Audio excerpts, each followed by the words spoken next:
you wanna sit, they have got stairs, but we can also stand in here. I don't mind.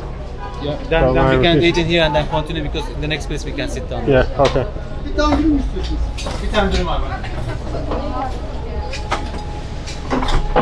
This is made of like a wheat. It's very famous vegetarian sandwich in Turkey. Okay. It's called çiğ köfte. In the past, in Eastern Turkey, they used to make it with meat, with minced meat. But later they made the vegetarian version of that. And it's very common for us, like to have a snack or even like a main meal sometimes. You can order like bigger portion. Yeah. And then it's very common. They make like a wheat, powdered wheat, and powdered wheat, and the mixture mixed with tomato and the pepper paste. So it is a little spicy. You're fine with that? Yeah. A little spicy. And he adds pomegranate molasses, but also put lettuce and the pastry. It's very nice one. Okay. That's the name of it. If you want to take a picture. Çiğ köfte, the second one. Okay, thank you. Ben kokoreçi de mi ikiye bölüyorum? Ha. Her şey ikiye ya. Böyle kalın bir porsiyon. Acılı mı? Yok acısı. Sedan sen. Bir böyle kalın mesela bir porsiyon. Turda bazen iki kişi oluyor ya. Üçümüz bir porsiyon börek yiyoruz. Hiç bilmiyorum. Allah. Başka ne var? Döneri ikiye böldürüyorum. Bir tane pide alıyorum, gene 3 kişi yiyoruz. Onda zaten bitiremiyoruz. Bir de pide turun son yemeği gari. Bitmiyor o zaten. Gitmiyor yani. Like he puts like lettuce and the parsley, and this is like famous pomegranate molasses. Okay.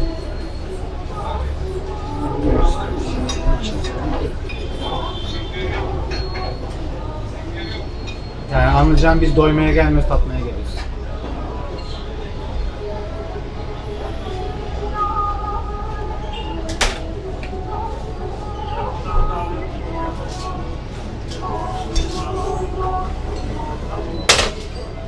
Thank you.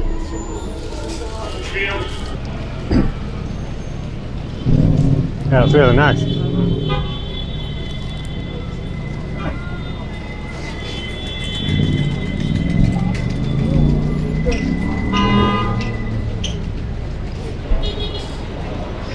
Yeah, just enough spicy.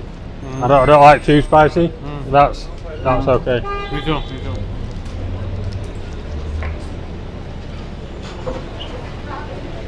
Yeah, it's a spice sauce that I told you not to put. It's really strong. That's surprisingly good. It doesn't look like anything from outside, but it's really good. We eat this very often. Yeah. Especially in the night time, a lot of drunk people would end up in such places because it's very greasy, very Yeah. tasty. Yeah. You would love it.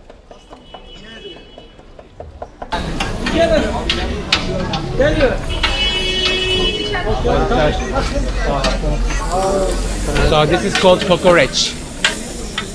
It's made of lamb intestine. They chop them into small pieces and then mix them with some vegetables and then different spices. They make them in a bread sandwich like this one. I ordered like quarter pound.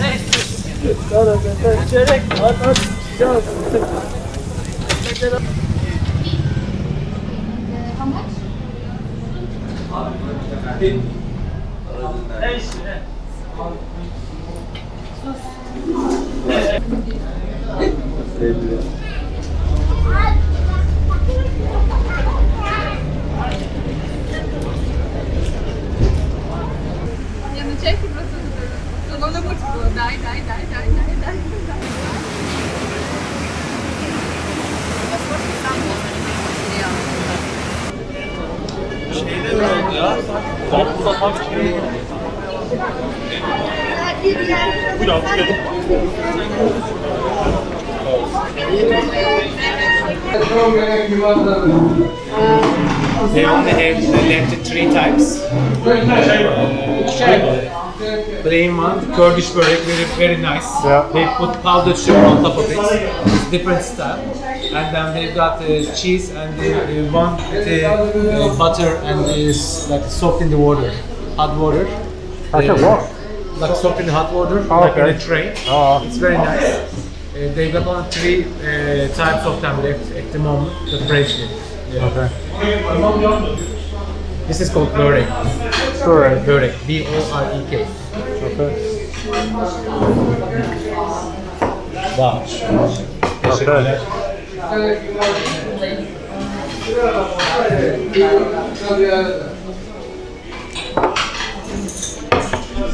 Teşekkürler. Abi de limon alalım. Portakal alalım. This is plain and the cheese spinach mixture, and this is called Turkish börek. Just plain, and there is powdered sugar on the top. Very famous.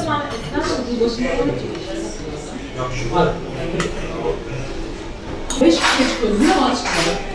Bu kadar şanslı. Bilmiyorum şey tombala gibi bir şey yaptılar. İçinden 5 tane çıkıyorlar böyle. Ay ilginç ortamdı. Biz götürdük.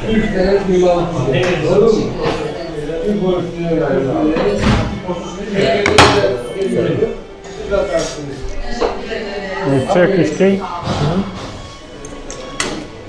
Efendim buyurun hoş geldiniz. Have you tried so far? No. What's in this one? Cheese. Cheese. Just plain cheese. Cow cheese.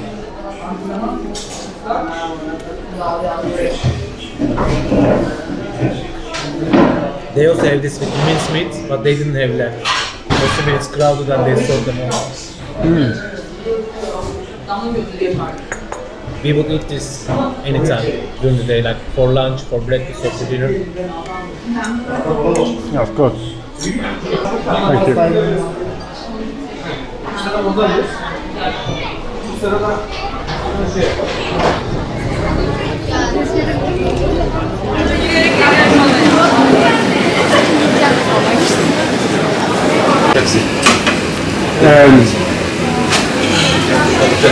Yeah, I just have a water.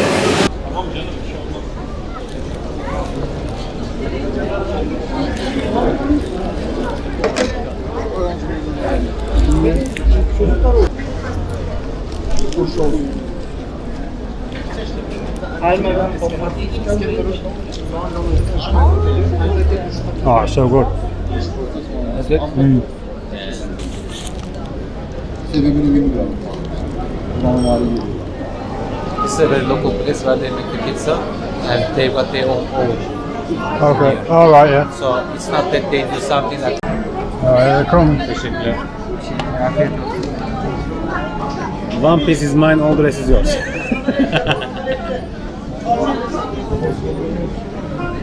That's the most famous one. Yeah. The beef and the cheddar cheese. Beef and cheese. Yeah. Anyway, with the pide, this is the best you get. Like they also have got like fried eggs one, the other ones, but they are not as good as this one.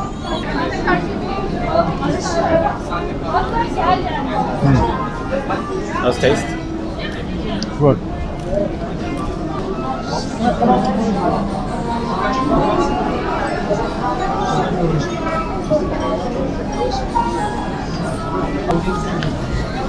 Yeah, that's enough for me. Done. Yes. Yeah.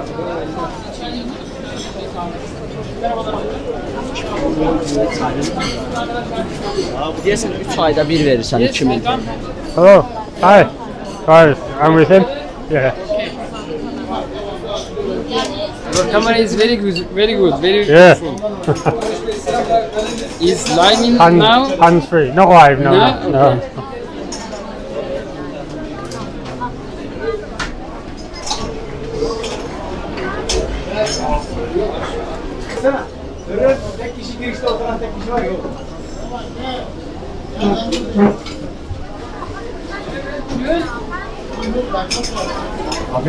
Çok teşekkürler.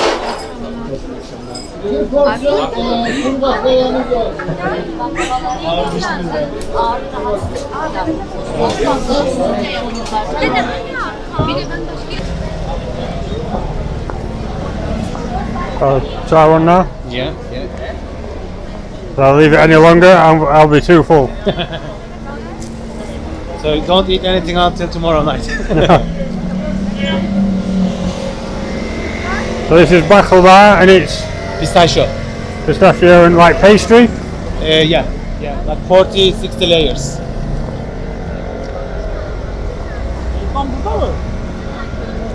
Oh my god. They make it with 40 to 60 layers. It's very nice one. This is dry baklava. That means they don't soak it in the syrup, which is much nicer. Otherwise, with the syrup, it's too sweet. Let's go. Do you get it with different flavours, or does it have to be that? Oh, this Pistachio. one and also walnut, pistachio or walnut, two different. Nice one? You eat. No, you have. Thank you. It is so good though.